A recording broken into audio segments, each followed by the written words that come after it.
ഒരു സമ്പന്ന ഹിന്ദു നായർ കുടുംബത്തിൽ ജനിച്ച നീലകണ്ഠൻ പിള്ളയാണ് പിന്നീട് മാമോദിസ മുങ്ങി ദേവസഹായം പിള്ള എന്ന പേര് സ്വീകരിച്ച് ക്രിസ്തുവിനു വേണ്ടി രക്തസാക്ഷിയായി മരിച്ചത്.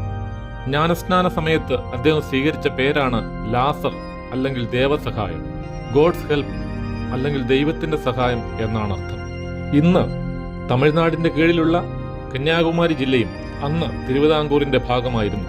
കുളച്ചൽ യുദ്ധത്തിൽ തിരുവിതാംകൂർ സൈന്യം ഡച്ച് പടയെ തോൽപ്പിക്കുകയും അവരുടെ നാവിക കമാൻഡറായിരുന്ന ഡിലനോയിയെ തടവിലാക്കുകയും ചെയ്തു. പിന്നീട് മഹാരാജാവ് ഡിലനോയിക്ക് മാപ്പ് നൽകുകയും അദ്ദേഹത്തെ തന്നെ തിരുവിതാംകൂർ സൈന്യത്തിന്റെ കമാൻഡറായി നിയമിക്കുകയും ചെയ്തു. ഡച്ചുകാരുമായുള്ള സമ്പർക്കമാണ് നീലകണ്ഠൻ പിള്ളയ്ക്ക് യേശുവിനെ കുറിച്ച് മനസ്സിലാക്കാൻ അവസരമൊരുക്കിയത്. അദ്ദേഹം വിവാഹം ചെയ്തിരുന്ന ഭാർഗവി അമ്മാൾ എന്ന യുവതിയും തന്റെ ഭർത്താവിന്റെ ഒപ്പം ജ്ഞാനപ്പൂവ് എന്ന പേര് സ്വീകരിച്ചുകൊണ്ട് മാമോദിസ മുങ്ങി. ഫ്ലവർ ഓഫ് നോളജ് അല്ലെങ്കിൽ തെരേസ എന്നാണ് ജ്ഞാനപ്പൂവ് എന്ന വാക്കിന്റെ അർത്ഥം. ഹിന്ദുമതം ഉപേക്ഷിച്ച് ക്രിസ്ത്യാനിയായി തീർന്നതിന്റെ പേരിൽ ദേവസഹായത്തിന്റെ എല്ലാ സ്ഥാനമാനങ്ങളും എടുത്തുകളയുകയും 3 വർഷത്തോളം അദ്ദേഹത്തെ തടവിലാക്കുകയും ചെയ്തു. മഹാരാജാവ് അദ്ദേഹത്തെ പാണ്ഡ്യരാജ്യത്തെ അരൽവായ്മൊഴിയിലേക്ക് നാടുകടത്താൻ കൽപ്പിച്ചു. ശരീരത്ത് ചുവപ്പും കറുപ്പും ചുട്ടുകുത്തി ഒരു എരുമയുടെ പുറത്തിരുത്തിയാണ് അദ്ദേഹത്തെ പട്ടാളക്കാർ പത്മനാഭപുരത്തു നിന്ന് അരൽവായ്മൊഴിയിലേക്ക് കൊണ്ടുപോയത്. കുമ്മായച്ചൂളയിൽ ഇടുകയും ചാട്ടവാർ കൊണ്ട് അടിക്കുകയും മുറിവുകളിൽ മുളകു പുരട്ടി വെയിലത്ത് നിർത്തുകയും കുടിക്കാൻ മലിനജലം മാത്രം നൽകുകയും ചെയ്തു. അദ്ദേഹത്തെ കെട്ടിയിട്ട വേപ്പുമരത്തിന്റെ ഇലകൾ അനേകർക്ക് രോഗസൗഖ്യം നൽകിയതായി വിശ്വസിക്കപ്പെടുന്നു.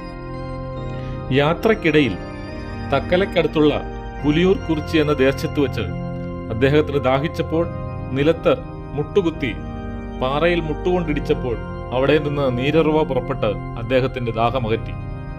ഇന്നും മുട്ടിടിച്ചാൻ പാറ എന്നറിയപ്പെടുന്ന ഈ സ്ഥലത്ത് ധാരാളം ഭക്തജനങ്ങൾ ഈ അത്ഭുത ഉറവ കാണാനും പുണ്യജലം കുടിക്കാനും എത്തുന്നു. അരൽവായ്മൊഴിയിലെ കാട് നിറഞ്ഞ മലകളിൽ ദേവസഹായത്തെ പട്ടാളക്കാർ ഉപേക്ഷിച്ചു. എന്നാൽ ധ്യാനത്തിലും പ്രാർത്ഥനയിലും കഴിഞ്ഞ ആ പുണ്യാത്മാവിനെ സന്ദർശിക്കാൻ അയൽ പ്രദേശങ്ങളിൽ നിന്ന് ധാരാളം ആളുകൾ എത്തി. ഇതിൽ കുപിതരായ ശത്രുക്കൾ അദ്ദേഹത്തെ വെടിവെച്ചുകൊന്ന് കാറ്റാടി മലയിലേക്ക് എറിഞ്ഞു. 1752 ജനുവരി 14 അദ്ദേഹം രക്തസാക്ഷിയായി മരിച്ചത്. പിന്നീട് ആ പ്രദേശത്തുള്ളവർ അദ്ദേഹത്തിന്റെ പൂജ്യ ശരീരം കാറ്റാടി മലയിൽ നിന്ന് എടുത്ത് നാഗർകോവിൽ ജില്ലയിലെ കോട്ടാർ എന്ന സ്ഥലത്ത് വിശുദ്ധ ഫ്രാൻസിസ് സേവ്യറിന്റെ നാമത്തിലുള്ള പള്ളിയിൽ സംസ്കരിച്ചു. 2022 മെയ് 15 ഫ്രാൻസിസ് മാർപ്പാപ്പ ദേവസഹായം പിള്ളയെ വിശുദ്ധ പദവിയിലേക്ക് ഉയർത്തി.